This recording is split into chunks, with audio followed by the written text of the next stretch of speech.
Hey y'all, hey, it's your girl Shanika. I hope y'all are having a blessed and wonderful day. Thank you so much for tuning in today. And y'all know how I do. I'm going to get right to it. Y'all, I have a story for y'all today, and it's called What God Values.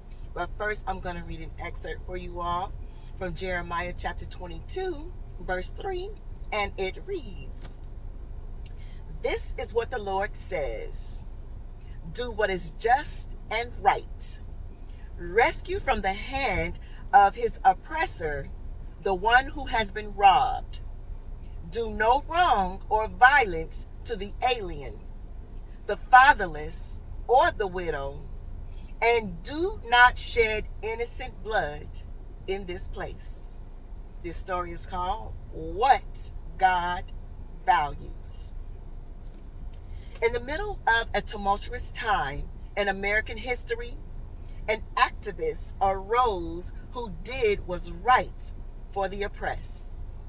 Coretta Scott, a vivacious young woman studying voice and violin at the New England Conservatory, met a charismatic young doctoral student in Boston who shared her passions. She swept Martin Luther King Jr. off his feet. They married and became partners in a tireless fight for social justice and the civil rights of all Americans. For 38 years following her husband's tragic death, Mrs. King traveled the world speaking out against all manner of injustice and oppression. Received by the heads of state and even preaching in St. Paul's Cathedral in Rome. With her passing in 2006, Coretta Scott King left a rich living legacy of welcoming the alien, caring for the widow and orphan, and fighting for the freedom of all people regardless of race, creed, and culture. She cared about what God cared about.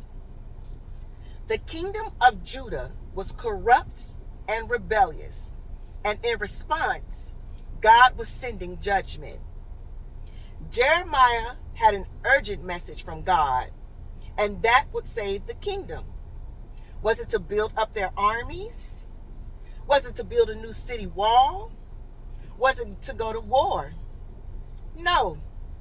Jeremiah said, "Do what is right. Rescue the oppressed.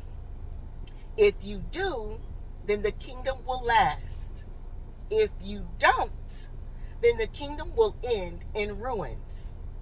But the people didn't listen. They didn't care about what God valued, and it cost them everything.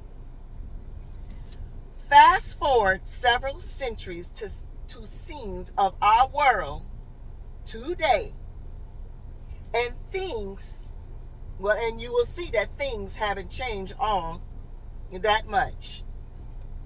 The world today doesn't care much about what God cares about.